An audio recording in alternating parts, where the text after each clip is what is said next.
আমরা পেয়ে গেলাম প্রদেশ ওবিসি মোর্চার সভানেত্রী তথা প্রাক্তন বিধায়িকা যুবরাজনগর বিধানসভার Malina Debnath. International Women's Day, উনি একজন মহিলা, আমরা ওনার কাছ থেকে জানবো উনি যেভাবে নেতৃত্ব দিচ্ছেন এবং নারীদের উদ্দেশ্যে উনি কি বার্তা দিবেন। ম্যাডাম, কি বলবেন? সবাইকে আমার নমস্কার।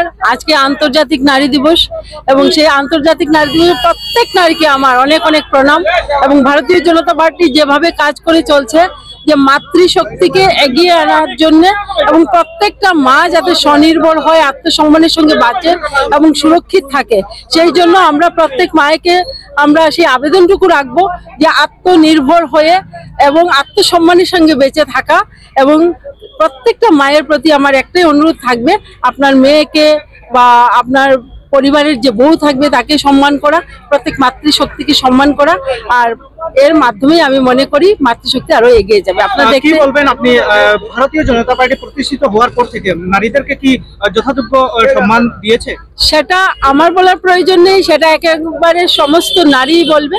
জল থেকে শুরু করে গ্যাস থেকে শুরু করে, এবং আপনি যদি পঞ্চায়েতের টিকিটও দেখেন, প্রধান বলুন, উপপ্রধান বলুন এবং মেম্বার বলুন, প্রত্যেকটা জায়গায় সাংবিধানিকভাবে নারীরা আজকে যেভাবে এগিয়ে এসছে।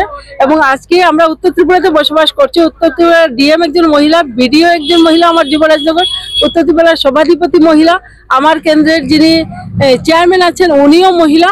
তো আপনারা বুঝতেই পারছেন যে মহিলারা আজকের দিনে অনেক অনেক বেশি অ্যাডভান্স হয়ে গেছে। 33% যে আসন সংরক্ষিত ভারতীয় জনতা পার্টি মহিলাদের জন্য করেছে, তা যথাযথভাবে কাজে লাগাচ্ছে ভারতীয় জনতা পার্টি। আমি মনে করি 33%-এর জন্য আমরা অনেক দিন ধরে অপেক্ষা করেছিলাম, কিন্তু ভারতীয় জনতা পার্টি 33% আসন তো সংরক্ষণ করেছেন। সঙ্গে সঙ্গে যদি আমি দেখি যে প্রায় 50%-এর কাছাকাছি কিন্তু মহিলা আজকে এগিয়ে আসছে। বিভিন্ন সুযোগ সুবিধা প্রধানমন্ত্রী বিভিন্ন যোজনার মাধ্যমে তুলে দিচ্ছেন মহিলাদের।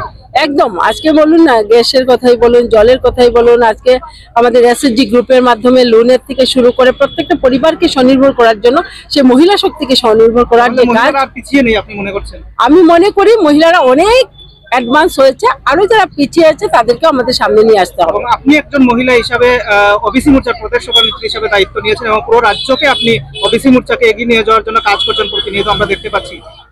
আমি মনে করি যে সবারই কাজ করা উচিত। আমি আমার মতো, আমি তো একটা ক্ষুদ্র মানুষ, আর আমার মতো করে যতটুকু সময় মনে হয় সমাজের জন্য দেওয়া দরকার, আর আমি চেষ্টা করছি। এখন আমি কতটুকু করতে পারছি সেটা আমি জানি না, কিন্তু চেষ্টা করছি। ধন্যবাদ।